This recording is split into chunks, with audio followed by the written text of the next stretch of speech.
Trophy से पहले बदतर हो गए हैं पाकिस्तान के हालात। अब आर्मी और रेंजर्स के भरोसे टूर्नामेंट होगा, ऐसे आसार दिख रहे हैं। सेना को संभालना पड़ा है मोर्चा। आर्मी और रेंजर्स की तैनाती को मिली है हरी झंडी। सुरक्षा की स्थिति खराब होने के कारण सेना और रेंजर्स की तैनाती की खबर मिल रही है। पाकिस्तान को इस महीने की 19 फरवरी से आईसीसी चैंपियंस ट्रॉफी 2025 की मेजबानी करनी है। इस टूर्नामेंट से पहले पाकिस्तान की साउथ अफ्रीका और न्यूजीलैंड के त्रिकोणीय सीरीज खेलेगी। इस सीरीज की शुरुआत 8 फरवरी से होने जा रही है। चैंपियंस ट्रॉफी से पहले पाकिस्तान के हालात ठीक नहीं लग रहे हैं। सरकार सुरक्षा को लेकर पूरी तरह से आश्वस्त नहीं दिख रही है और इसी को देखते हुए पाकिस्तान क्रिकेट बोर्ड यानी कि पीसीबी को आर्मी की मदद लेने के लिए मजबूर होना पड़ा है। दरअसल पाकिस्तान की सरकार ने त्रिकोणीय सीरीज के लिए पाकिस्तानी आर्मी और रेंजर्स को तैनात करने का फैसला किया है। पाकिस्तान में सुरक्षा को लेकर स्थिति खराब होने के कारण पाकिस्तानी सेना और रेंजर्स की तैनाती की गई है। पाकिस्तानी सेना अब ट्राई सीरीज के दौरान टीमों को सुरक्षा देगी। इसका मतलब है कि ट्राई सीरीज अब पाकिस्तानी सेना की कड़ी सुरक्षा में खेली जाएगी। जिस तरीके से चैंपियंस ट्रॉफी को लेकर पिछले दिनों टकराव की स्थिति रही, भारतीय टीम ने जाने से मना कर दिया। पाकिस्तान अपनी सफाई में दलीलें पेश करता रहा, लेकिन पाकिस्तान के हालात अब खराब नजर आ रहे हैं और यहां आर्मी और रेंजर्स के भरोसे टूर्नामेंट नजर आ रहा है। इसको लेकर बात हम करेंगे। मेरे साथ में जुड़ गए हैं स्पोर्ट्स एडिटर मनोज जोशी, साथ ही साथ group captain retired UK Devnath sir मेरे साथ में जुड़ गए हैं, जो कि डिफेंस एक्सपर्ट के तौर पर हमारे साथ मौजूद हैं। सबसे पहले मनोज जी, मैं आपका रुख कर रही हूँ। पाकिस्तान में चैंपियंस ट्रॉफी की मेजबानी होनी है, मुकाबले कड़े होंगे, दिलचस्प होंगे, लेकिन होंगे कैसे? जो हालात अभी के नजर आ रहे हैं, पिछले ही दिनों आप बता रहे थे कि खंडहर जैसे हालात हैं, स्टेडियम्स तैयार नहीं है। अब सेना और रेंजर्स के भरोसे टूर्नामेंट होगा क्या? देखिए रचना, बड़ा वाजिब सवाल है और ये क्योंकि बहुत चिंतनीय भी है, चिंता की बात भी है, क्योंकि वहां पर हालिया जो घटनाएं हैं इतनी ज्यादा शर्मनाक रही हैं। क्वेटा में, जैसा कि आप अक्सर बताती रहती हैं बुलेटिन में, क्वेटा में नवंबर में जो 55 लोग मारे गए एक विस्फोट में, उसके अलावा जो वहां पर खैबर का कुर्रम क्षेत्र है वहां पर 54 लोग मारे गए वहां पर। उसके अलावा कराची जो वेन्यू है, एक उस वेन्यू पर इस तरह के हादसे हुए। चीन के जो 2 नागरिक थे उनको जिन्ना जो एयरपोर्ट है वहां पर उनकी हत्या कर दी गई। तो वहां सुरक्षा के नाम पर जो है जो हालात हैं वो बहुत ही कई तरह के सवाल खड़े करते हैं। Centre for research and security studies की अगर आप रिपोर्ट्स देखें, ये हमारा संगठन नहीं है, हिंदुस्तान का नहीं है, ये वहां का पाकिस्तान का एक संगठन है CRSS। उसकी जो रिपोर्ट है वो बहुत डराने वाली है और उसमें बहुत साफ तौर पर बताया गया है कि 1600 से ज्यादा जो है आम नागरिक जो है अकेले 2024 में मारे गए हैं। ये संख्या और भी ज्यादा हो सकती है। ऐसे भी इस संगठन ने उम्मीद जाहिर की है कि इस तरह की जो है घटनाएं इतनी ज्यादा हुई हैं कि सुरक्षा कर्मियों के लिए बहुत बड़ी चुनौती खड़ी हो गई है। तो ऐसी स्थिति में अगर 15,000 सुरक्षा कर्मी या इससे ज्यादा सुरक्षा कर्मी अगर तैनात किए जाते हैं इन स्टेडियम पर, तो मुझे कोई आश्चर्य नहीं है। ये जरूरी भी है क्योंकि हालात मुल्क के बहुत अच्छे नहीं है। जी, रह रहकर अब जो घटनाएं सामने आती हैं यूके देवनाथ सर, पाकिस्तान जो कि अपनी ही बेबसी पर कई बार रोता हुआ नजर आता है। जो आतंक बोया उसे अब काट नहीं पा रहा है, अंदर से खोखला लगातार पाकिस्तान हो रहा है। अब जब यहाँ चैंपियंस ट्रॉफी की बात है, भारत तो अपना फैसला साफ कर चुका था, ये अपने फैसले पर अड़ा हुआ था कि हम पाकिस्तान नहीं जाएंगे, और अब तो वो फैसला बिल्कुल ठीक साबित होता हुआ भी नजर आ रहा है, जहां पर खुद पाकिस्तानी सरकार ये इस भरोसे में नहीं है, ये आश्वासन उसे है नहीं कि हाँ कोई घटना नहीं होगी। सेना का सहारा लेना पड़ गया और साथ ही साथ तैयारियों को लेकर भी बहुत से सवाल हैं। जी हाँ रचना, पाकिस्तान की हालत हास्यास्पद है। मैं तो कहूंगा बहुत ही चिंताजनक है। वहाँ इंटरनल सिक्योरिटी जो है इतनी बुरी हालत में है कि दुनिया का कोई भी मुल्क अपनी टीम को वहां पर नहीं भेजना चाहता है। हमें याद होना चाहिए कि 2 साल पहले भी न्यूजीलैंड ने और ऑस्ट्रेलिया ने वहां पर जाकर मैच खेलने से मना कर दिया था, जबकि पाकिस्तान की सरकार ने अलग अलग तरह के आश्वासन उनको दिए थे। अभी भी हम देख रहे हैं कि लाहौर के गद्दाफी स्टेडियम में अगर सेना को और रेंजर्स को अगर सिक्योरिटी देनी पड़े, ये दिखाता है कि उनका इंटरनल एडमिनिस्ट्रेशन जो है वो एकदम चरमरा गया है। स्टेट पुलिस फेल हो गई है, जो उनकी फेडरल पुलिस या पैरामिलिट्रीज हैं वो भी फेल हो गई हैं। पाकिस्तान के जो आम अवाम है उनका भी अपना कॉन्फिडेंस जो है अपनी सरकार से पे से खो गया है। प्लेयर जो हैं वो सिक्योरिटी चाहते हैं। अब वहां पर न्यूजीलैंड की टीम आएगी, गद्दाफी स्टेडियम में खेलेगी, साउथ अफ्रीका की टीम आएगी। मैं आपको बता दूं एक और एसोसिएटेड एस्पेक्ट क्या है कि न्यूजीलैंड और साउथ अफ्रीका की टीम की जो मैनेजमेंट है, उनकी जो इंश्योरेंस करते हैं, उन्होंने भी ज्यादा प्रीमियम मांगना शुरू कर दिया है सेफ्टी कंसर्न्स की वजह से। तो ये दिखाता है कि पाकिस्तान एज ए मुल्क एकदम फेल्ड स्टेट साबित हो रहा है। जो देश अपने नागरिकों की सुरक्षा के लिए कुछ नहीं कर सकता, वो वहां पर जब विदेशी आएंगे तो उनकी नागरिकता को, उनके नागरिकों को किस तरह से सुरक्षा देगा। ना सिर्फ वहां पे चरमपंथी एक्सट्रीमिस्ट टेरर ग्रुप्स एक्टिव हैं, वरन पाकिस्तान में उनकी खुद की जो आवाम है वो भी बड़ी अजीबोगरीब और इनडिसिप्लिन्ड तरीके से व्यवहार करती है। हमने कितने मौके देखे हैं पिछले 10 साल में, जब खेल के दौरान अगर पाकिस्तान की टीम हार रही है तो वहां के जो स्पेक्टेटर्स हैं वो मैदान में घुस आते हैं। हमने ऐसे भी कुछ वारदातें देखी हैं जब विदेशियों की टीम वहां पर आई और खेलने के लिए जा रही थी, तो जैसे ही विदेशी टीम होटल से बाहर आके स्टेडियम की तरफ जाने के लिए अपने बस में बैठी, तो लोगों ने उन पर बस पर पथराव कर दिया। यानी पाकिस्तान की हालत बहुत बहुत दयनीय है। जी, पाकिस्तान की हालत दयनीय है। जो स्थिति अभी है, ना तो वहां मेंटेनेंस पूरा हो पाया मनोज जी, ना वहां पर सुरक्षा के इंतजाम है। अब पाकिस्तान के पास फजीहत से बचने का कोई विकल्प है क्या? देखिए जी, आप समय पर आप जो अपने वायदे करते हैं, वायदे आप पूरे नहीं कर पाते। आप 4-4 डेडलाइंस का सम्मान नहीं कर पाते। अब आपने जैसे मुझे कहा कि आप इतने बजे आपको प्रोग्राम करना है 9 बजे और मैं 9:30 बजे पहुंचूं, तो उसका कोई मतलब नहीं है। तो आपको जब स्टेडियम के तैयार करने के लिए 4-4 डेडलाइंस दी गई, उसका आप सम्मान नहीं कर पाए। और तो और उसके बाद जो है स्टेडियम आपने ये कहा कि हम हैंडओवर कर देंगे आईसीसी को 11 तारीख को। अब 11 तारीख के आप 15 तारीख बताई जा रही है। ये मजाक है क्या? ये टूर्नामेंट 19 तारीख से टूर्नामेंट शुरू हो रहा है, 4 दिन पहले आप आईसीसी को हैंडओवर करने जा रहे हैं, और वो भी तब जबकि आपने 11 तारीख का वायदा किया है। वैसे तो 11 भी अपने आप में बहुत देर है, बहुत देरी से आप उसको हैंडओवर कर रहे हैं। आपको ट्राई सीरीज जो है वहीं पर लाहौर और कराची में आयोजित करने की क्या जरूरत थी? प्लानिंग की इतनी गड़बड़ी है वहां पर। अब आप देखिए कि 14 तारीख को आपका फाइनल मुकाबला है जो कराची के नेशनल स्टेडियम में खेला जाना है, लेकिन आप घोषणा कर रहे हैं कि हम 11 तारीख को हैंडओवर कर देंगे।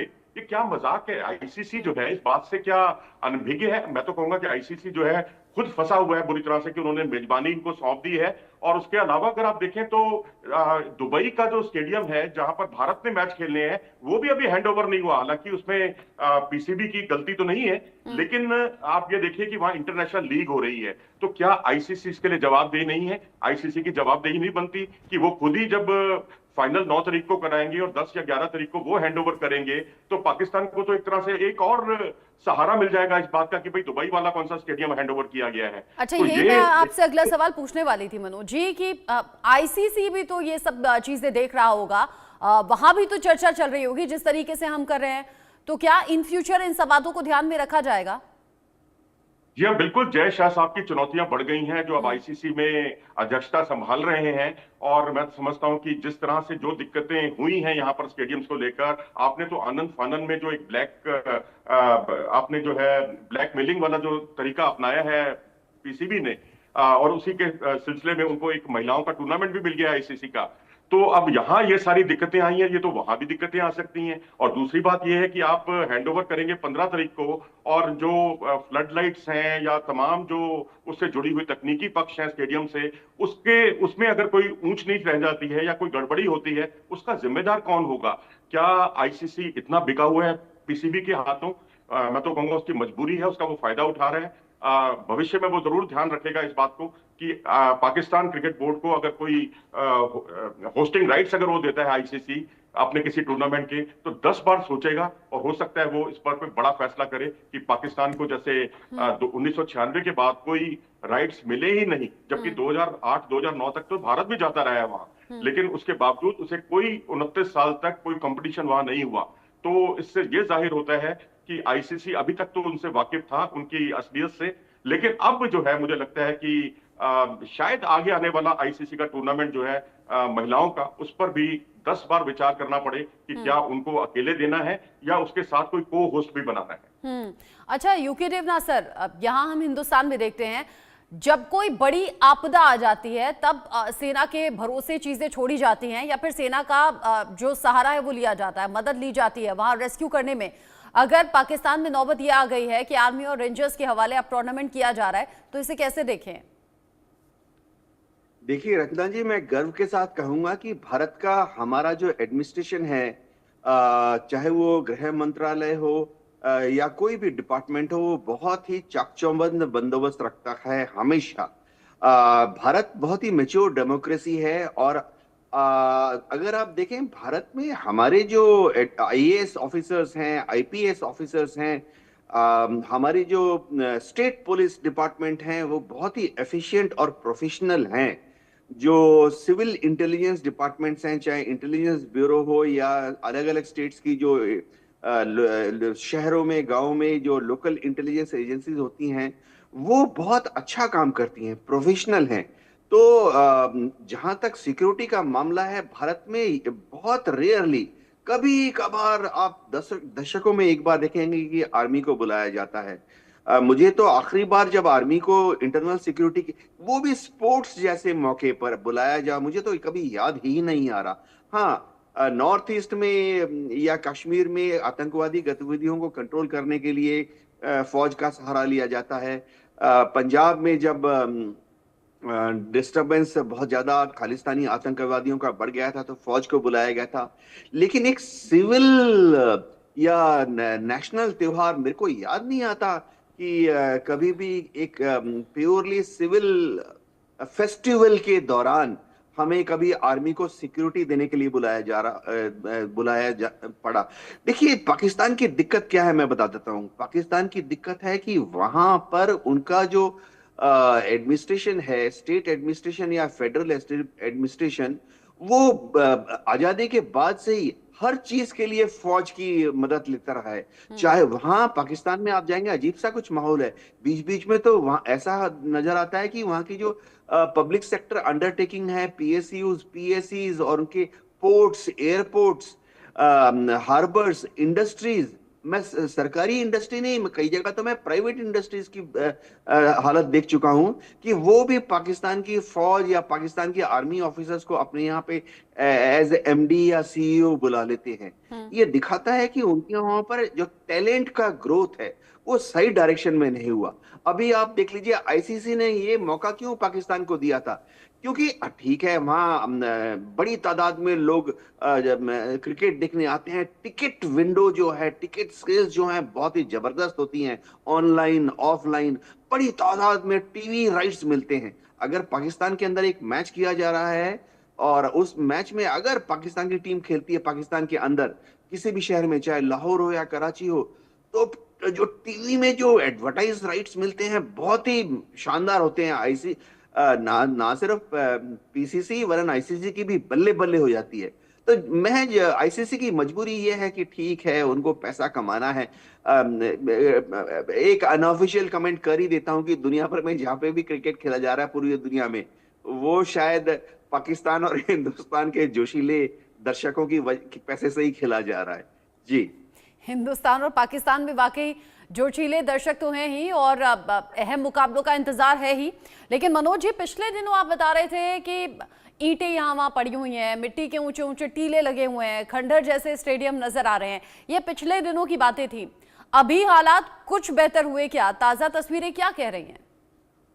देखिए, ताजा तस्वीरें जो पीसीबी दिखा रहा है ना, वो तो जितना स्टेडियम मुकम्मल हुआ है, जितना तैयार हुआ है, वही दिखा रहा है, उसका तामझाम दिखा रहा है। मीडिया का प्रवेश जो है वर्जित कर दिया गया है, अंदर स्टेडियम में जा नहीं सकते क्योंकि वो उसकी आलोचना करेंगे, आलोचना उन्हें बर्दाश्त नहीं है। और तो और अब एक बड़ा पहलू जो है वो ये भी सामने आया है कि वहां तहरीके इंसाफ जो पीटीआई है, पाकिस्तान इमरान खान की जो पार्टी है, वो 8 तारीख को प्रोटेस्ट करने जा रही है, प्रोटेस्ट रैली करने जा रही है। इससे पहले आपको याद होगा इस्लामाबाद में भी उन्होंने नवंबर में एक रैली की थी जिसमें काफी लोग मारे गए थे और सुरक्षा कर्मियों से वो भिड़ गए थे। तो क्या हम ये उम्मीद करें कि ईश्वर करे ऐसा ना हो कि सुरक्षा कर्मियों के साथ उनकी दोबारा कोई भिड़ंत हो जाए और उसमें कुछ लोग मारे जाएं, ऐसा ना हो। हम तो यही चाहेंगे सब कुछ आसानी से हो। अभी देवनाथ जी ने बहुत अच्छी बात कही कि लाहौर के लोगों को बहुत पसंद है। मैं वाकई कहूंगा कि क्रिकेट के बड़े शौकीन हैं हिंदुस्तान और पाकिस्तान में, और हिंदुस्तान पाकिस्तान की वजह से ही आईसीसी की पौ 12 है और वो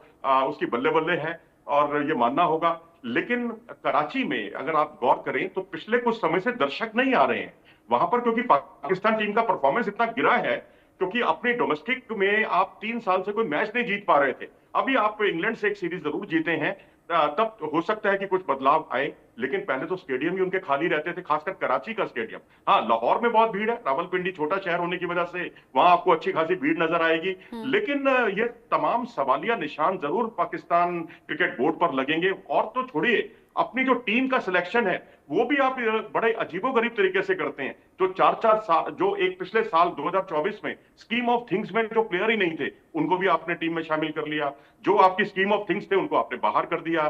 2024 में भी जो T20 वर्ल्ड कप हुआ था वहां भी यही बदस्तूर हालत थी, और क्या परिणाम हुआ वो सबने देख लिया। 2023 का जो वर्ल्ड कप था जिसमें आप आगे तक क्वालिफाई नहीं कर पाए, उसकी वजह भी आपका टीम सिलेक्शन था।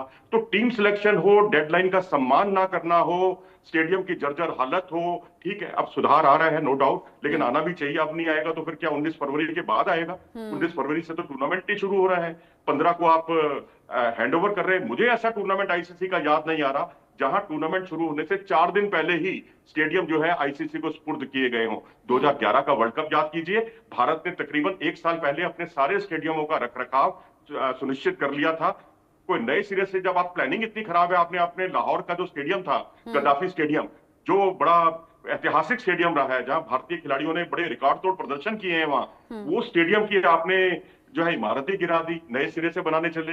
अब आपको ये देखना चाहिए कि मैन पावर आपके पास है, आपका सारा काम मशीनी नहीं है, व्यक्तियों ने करना है, लोगों ने करना है। न्यूयॉर्क में भी स्थितियां बहुत अच्छी नहीं थी, लेकिन उनका मशीनी काम इतना परफेक्ट था कि पैसे के दम पर उन्होंने जो है बड़ा काम जो है 3 महीने में मुकम्मल कर लिया। लेकिन जहां लाहौर में स्थितियों को, अपनी अंदर की जो स्थिति है उसका उन्हें आकलन पहले ही कर लेना चाहिए था, जो मुझे लगता है। और आपने जिस तरीके से बताया कि मीडिया की जाने पर पाबंदी है, मुझे याद आया पिछले दिनों यूट्यूबर्स के गायब होने की खबर थी, क्योंकि वो पाकिस्तान के अंदरूनी हालात यानी कि सच्चाई दिखा रहे थे, और यहाँ भी कुछ ऐसा ही नजर आ रहा है। ताज़ा तस्वीरें कुछ ऐसी हैं जहां रंग रोगन का और बाकी मेंटेनेंस का काम अभी भी जारी है, जबकि बिल्कुल सर पर आ चुकी है चैंपियंस ट्रॉफी की डेट, और ऐसे में अलग अलग तस्वीरें बता रही हैं कि यहाँ मुश्किल पाकिस्तान के लिए खड़ी होने वाली है और फजीहत एक बार फिर से होगी।